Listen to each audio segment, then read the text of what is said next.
If you haven't heard about the extremely disturbing case known as the Girl Scout murders, then you may want to stick around. Viewer discretion is advised. In June of 1977, more than 100 girls headed off to Camp Scott in Locust Grove, Oklahoma, hoping for a summer filled with fun and newfound friendships.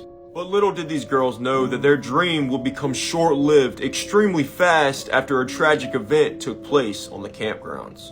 It was about 2 months before the incident occurred when a young camp counselor found a note in her belongings claiming that there was going to be 3 girls in one tent murdered this year while all the girls were attending camp. Knowing that the campers and other counselors like to play pranks on one another, she just dismissed the note and left it there as a joke. But little did she know that she would come to regret this very quickly when the tragic events began to unfold on the campgrounds. On the night of June 12, 1977, a storm blew through Oklahoma, leaving the girls to take cover and hide away in their sleeping bags to be protected from the bad weather. It wouldn't be until the next morning that a camp counselor would come and check on the girls after the storm and realize that 3 of them were stuffed deep down in their sleeping bags with bloody sheets and signs of strangulation, rape, and even mutilation.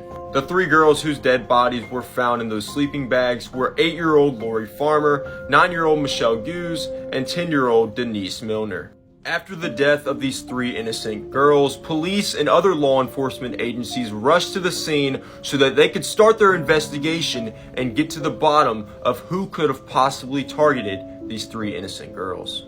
Discovered near the campgrounds was a cave that police would decide to go into, where they would find masking tape and 2 wedding photos, which seemed to be a very strange combination. After the photos were released to the public, an old prison employee actually called in claiming that he has seen those photos before and he's almost certain he knows who committed these horrific acts on these young women.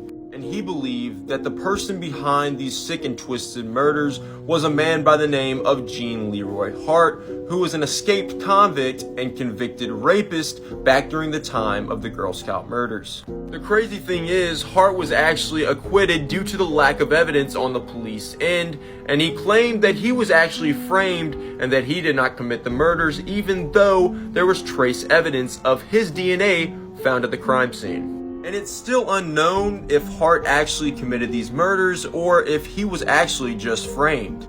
And now, here in 2023, after the not guilty verdict years and years ago, there is new evidence that has arisen that Gene Leroy Hart was actually very closely linked with these murders.